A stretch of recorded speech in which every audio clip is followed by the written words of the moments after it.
Niklsun here, and welcome back to Coming Soon Movie News with Niklsun. So today we're going to be talking about, or it's actually going to be my review of the new Independence Day Resurgence. Now, before I get into my review, let's talk about the original film and one of the main reasons why they decided to make a sequel. I mean, you look back on that, there was never really a movie like it. They hadn't had a movie on that scale before.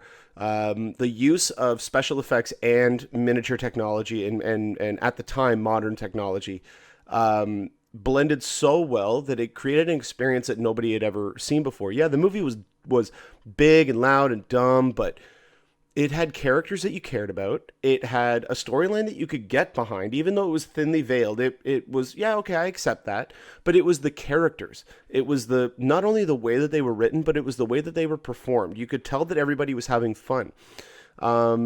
It's even still to this day, I rewatch it and I enjoy it. I thoroughly enjoy watching these characters interact with one another. It's one of the only times that I've ever noticed in a Roland Emmerich film that having several storylines spread across multiple different characters can actually work, because they all do, in a sense, come together at the end. And he hasn't really achieved that with any of his other films. And we were all hoping that Independence Day Resurgence would be the film to kind of bring him back, to make it be big and loud and a spectacle, but be fun and have characters that we can get behind again. And they really screwed up. Like, really screwed up. Okay. All right. So I'm going to break this down to pros and cons, and then I'm going to go into my spoilers. All right. So the first couple of minutes are just going to be the pros and cons. So here are my pros. All right. First off, okay, I'm going to just cut to the chase. This movie is awful. This movie is horrendous. All right. Here are my pros. I have 3 of them. The visual effects were cool. The use of the alien tech was cool, mixed up with the human technology. And Liam Hemsworth was actually one of the best actors in the movie. That should give you kind of an idea of just how bad this movie is. Okay, I was watching the film, and it's shorter than the first movie by a long shot. Like, it's 20 to 30 minutes shorter than the first film. And I'm watching it and I'm going, okay, it's good. There's a couple of chuckles here and there. It's okay. It's passable. But maybe the big ending action sequence will get me there. And nope, I actually, within the last 15 to 20, maybe 20 to 25 minutes, I began to get angry sitting in the theater because of all the stupidity that I was watching. And it wasn't stupid for fun's sake. It was stupid just being dumb. Okay? So there's very, very little destruction in this movie.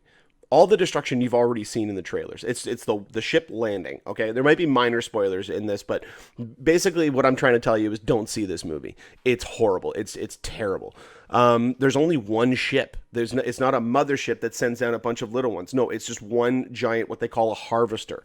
And it rests down, and it's the size of the moon. It's the exact same size as the moon. They actually show the moon, and then they show the ship coming towards it, and they're the same friggin' size. And it's just... Oh, it was boring. The movie's boring, okay? There's not a lot that happens. There's not a lot of humor. Even though the same actors return, like there's a lot of the actors from the first movie that return, they're not playing the same characters. And I don't mean that they're playing like differently named characters. No, Jeff Goldblum is still playing David Levinson, but he's not playing the David Levinson from the first film. Brent Spiner's back as Dr. Oaken, but he is not the Dr. Oaken from the first film. Bill Pullman is probably the biggest change from the first to the second film. They try to explain it because of PTSD, but it doesn't make sense. Like, his character just doesn't make sense in the movie at all. Even if you try to just explain it away with... the contact with the alien that he had in the last film is why. Okay, well, it still doesn't make sense. You're watching, you're like, this is just dumb. I don't want to watch this. It's stupid. Getting back to Dr. Oaken, he's just annoying in the film. He has more of a role in this movie than I almost think that Will Smith had in the first one. Like, Dr. Oaken is a major character in this movie, and for no reason. It doesn't make sense because he's goofy, he's annoying. I can't think of any other words. And it's not that I was in a bad mood watching the movie. I was so excited to see it. And not that I wanted it to be a great film. I just wanted it to be big and dumb and fun. And it wasn't all that big. It was actually a smaller film than the first one. It was dumb, but not the dumb way the way that I wanted it to be dumb. And it wasn't fun. Another thing that I found was really stupid was that they tried to reframe the reason as to why they won back in the War of '96, which the viral marketing for this movie was incredible, especially compared to the movie that we got, because all that stuff that was in the viral marketing I wanted to see in the film, and we got none of it. We didn't even get to hear, I don't even think, the word ESD uttered, and yet that was all a big part. Earth space defense, that was all a big part of the marketing going into the film, and not once is it really uttered. Like, you get to interact with them, but you don't really know what they are because they never explain it. But yeah, they give a reason as to why the aliens are actually here. They're not after necessarily our resources, they're after our molten core.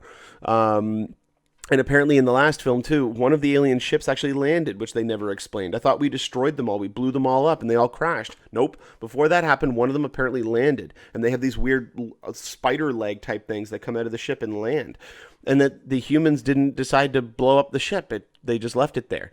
And also apparently there was an alien queen on board the mothership that they killed that they didn't know about. And so that's why, oh, we got to kill the queen again.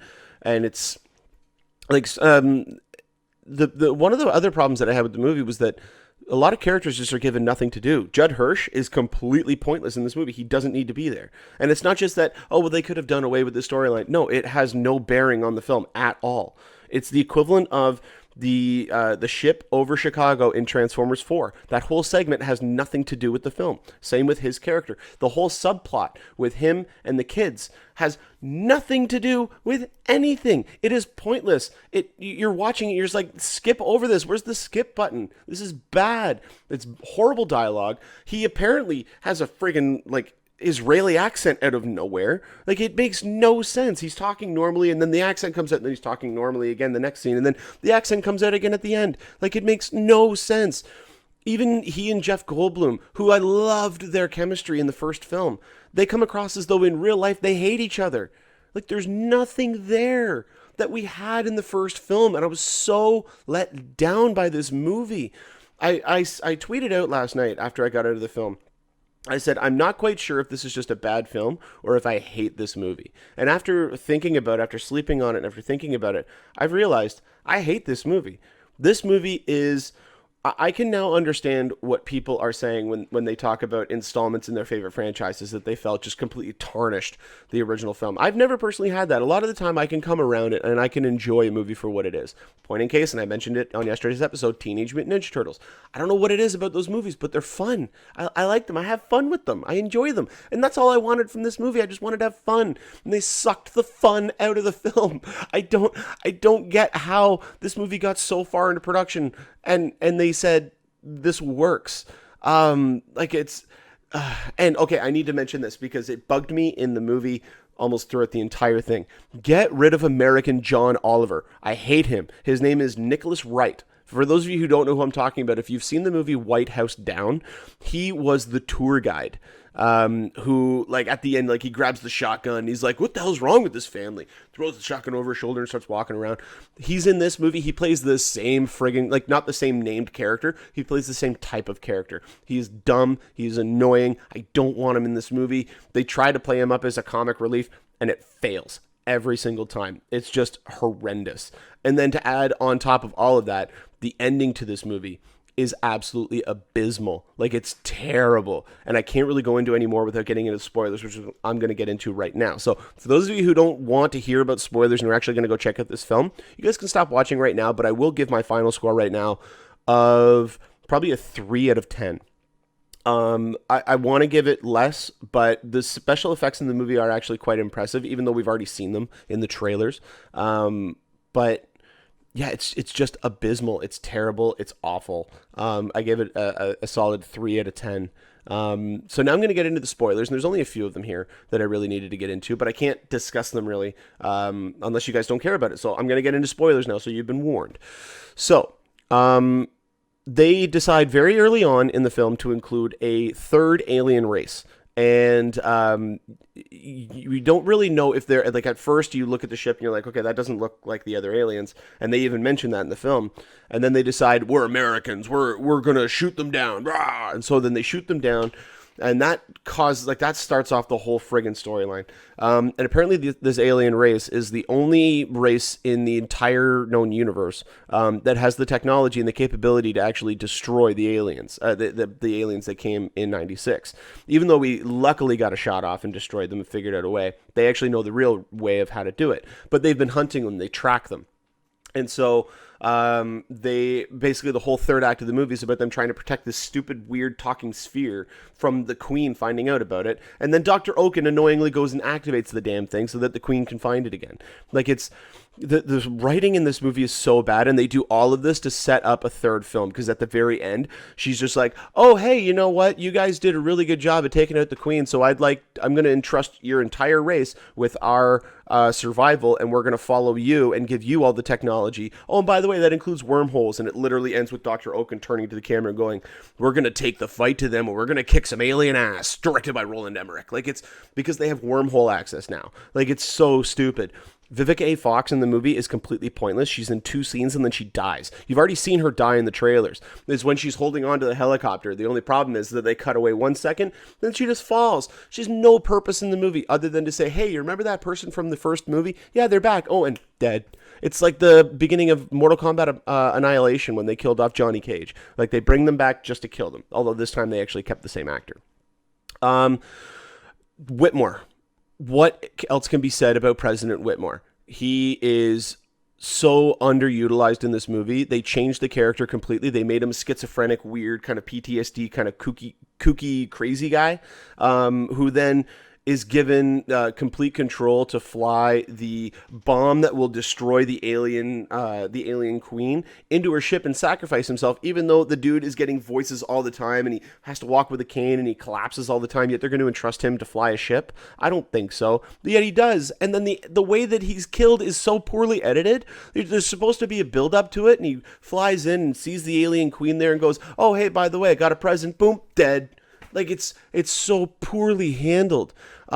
They kill off the Queen in one of the worst action sequences I've ever seen. Just think about how stupid the end of Transformers 2 was. They almost beat by beat remake that whole ending sequence in this movie.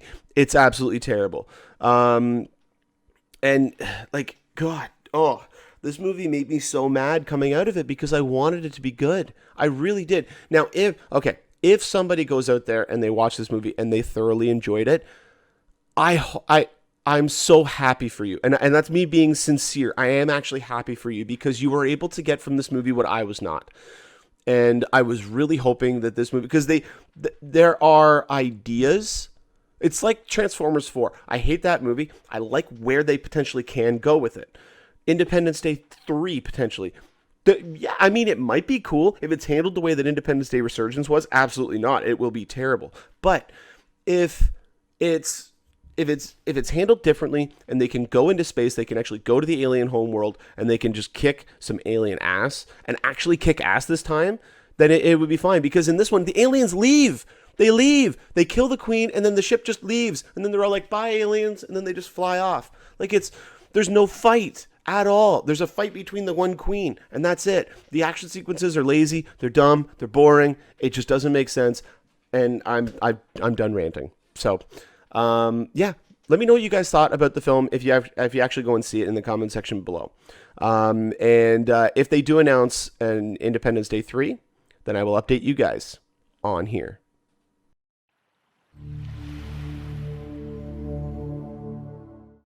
Well, that'll about do it for us here on Coming Soon Movie News with Niklsun. Thank you so much for watching. You guys have been a great audience.